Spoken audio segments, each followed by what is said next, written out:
Guys, it's a dour morning here on the docks in Les Sables, and this is a guy I met a couple years ago, Francois Gabart. You were the nipper, you were the baby in the fleet, and now you're kind of like you're already kind of the elder statesman, right? Yeah, I'm a child now. I'm not anymore a baby. I'm not a baby. Now you're a child. But I'm still a child because maybe you're a teenager. Maybe. Yeah, a teenager. Yeah, a little teenager, you know, who don't want to follow the rules of adults and just want to do his own race. Un peu anarchiste, huh? Yeah, a little bit. Yeah, I'm trying.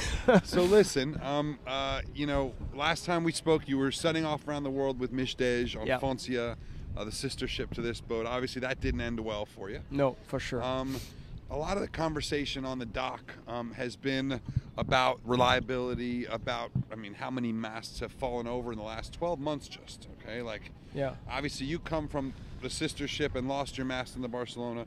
What kind of things did you have to do with this boat to make sure that doesn't happen again? You know, when you go on a race like this, you are not sure of anything because it's not because the boats are not solid, it's just because we're going to a place where the waves are 10-12 meters, the wind is very strong, and you're alone on a boat like this, so you cannot handle everything. And I think I think our boats are crazy good, but it's just where we go, which is very dangerous. Right. And for sure we try to do the best to make this boat even more solid, and it's for sure, I know it's more solid than the Foncia we have on the Barcelona. The mast is not the same, the boat is not the same, so we just improve ourselves all the time. And Foncia was already a big improvement comparison with the boat of 10 or 15 years ago. Sure. And the boat of 5 years ago. But we're going faster all the time. We're going faster, and there's always a competition, and we want always to win. So we will always break things on this type of boats when we decide to go around the world alone.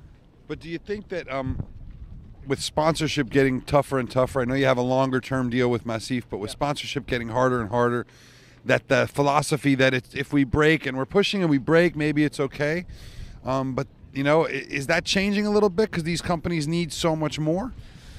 You know, it's an insurance, so they won't take any risk, any big risk. But at the same time, the purpose of an insurance is if you break something, you just have help to help. You know, if you break your cars, they come and you just you have help from insurance. Yeah. It's the same philosophy with this boat. We're trying to do the best to not have any accidents.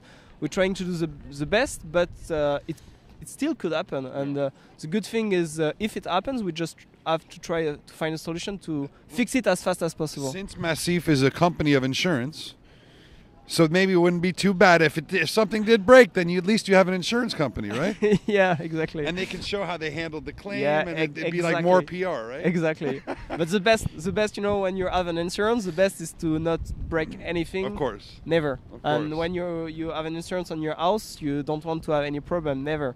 But if you have, you're okay if you know that they help you.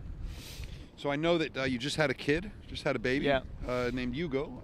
That means that you're now qualified to win a Vendee Globe. Because only those with babies can win, right? Yeah, it's a statistic, you know, but it's all the past. So no, the next Vendee Globe will be different, and we don't know what will happen. But it's funny to look at the past and who wins and what's the best chance you have to win. But the fact is, we don't know what's the next Vendee Globe and the one after. And we just have to make it. It's just now in front of us. What about these boats, your boat specifically, and Banque Populaire, the last of the VPLP Vendee boats, the newest of the VPLP Vendee boats? We know Banque Pop cracked. Yeah. Right here. Yeah. Recently. I mean, just a few months back. Yeah. I mean, did you look at that and say, we got to start strengthening this, or is it different enough that you're not worried? It was already different on Massif before they break it. So we already know that we don't have the same structure, and we should not have this type of problem. But you know, you always look at the other boat, and when they break something like this, you just try to understand why, and you just try to fix it and maybe change a little bit more on the boat to be stronger, and it's what we done. We already knew that it should not happen on our boat because it's different, but you know, you just do something else. It was 1 month before the end of the construction of this boat, and we just make another structure to be sure it's very safe. So is this boat heavier than Banque Pop? I don't think so, because we win some weight on other parts, so I think we're better, yeah. Now, you know, another discussion is how there are not a lot of new boats coming out. It's really expensive to build a new boat, and there are worries that maybe the next Vendee Globe maybe will not have even 20 entries. Is there changes that you would support to the class that maybe will help these boats be a little bit cheaper, or will help get more people in, or will help sponsors be happier to write a check? We try to do the best to have boats not so much expensive for sure, but to be honest, I think we can improve a lot of things on this boat, but even if it's very expensive, it's also very, very good boats. And there was a lot of discussion before this Vendee 2 years ago to say it will be a crap because there is not enough boats. The fact is there is 20 boats and 20 very good boats. There is not as much new boat as the last time, but the last time was just incredible. Crazy, it was not a normal race. And this one, we have 6 or 7 new boats, which is great. We have 20 skippers. We have a very good skipper, a very high level. So I think we should just be happy with the situation, because we are just in the middle of crisis, economic crisis, and we have maybe one of the best race we could have in offshore sailing. So, but I think the argument is that if you look at the Whitbread, the Volvo, they had 30 plus boats for or 28 boats or whatever when they were doing kind of 2 classes and this and that, and then they had 22 and they said, oh no, it's okay, and then they had 18 and they said, oh no, it's okay, and the next year they had 12. And it kind of does that, and I wonder long term. I know you're going to be in this class for a long time. I'm guessing, but for sure we have to think, and we have to make everything possible to just reduce the cost of the boat, reduce the cost of the race, but also to have stronger and better race. If we have, for example, you just talk about the Volvo, and if we have all the marketing and all the communication we managed to do around $40-50 million from, it'd be nice. If we manage to do it on our IMOCA class, and I hope and I think it will be the case in the next years, I think it will be great, and a sponsor will be happy with even 2, 3 or 4 million euro boats. He will just manage to find himself. Would you be okay if it was called the Renault Vendee Globe? Yeah. No problem? Yeah, if Massif, Massif is working also with Renault. The Massif Vendee Globe? As long as it's not another insurance company, I'm okay. Last question. Jeremy told me the other day that for him, if IMOCA was monotype, he would be very happy. Would you? No, I won't be. I won't be. We know you can do it. You've done so well in the Figaro, and we know you love it. No, but I love. I'm not against this, but I just think that the IMOCA class at its now, today, with all the boats we have, all the organization we have, is not ready to move to the monotype just now.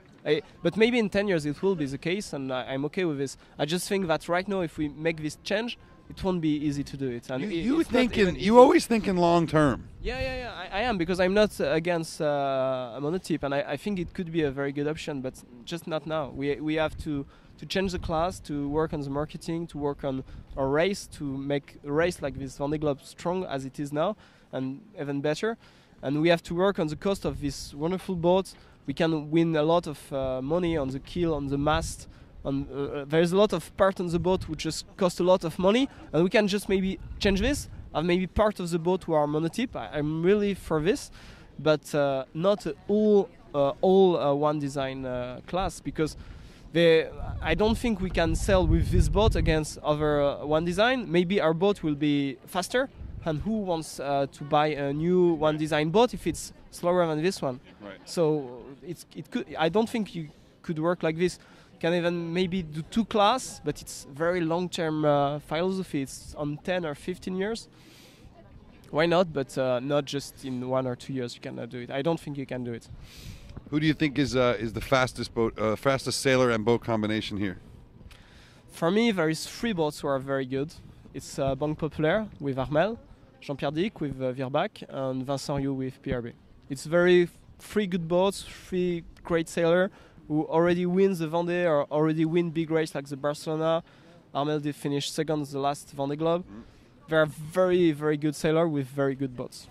Okay. Yeah. We like those picks. It's great to see you again, seriously. Yeah, thanks. All right, good luck. Okay? Thanks.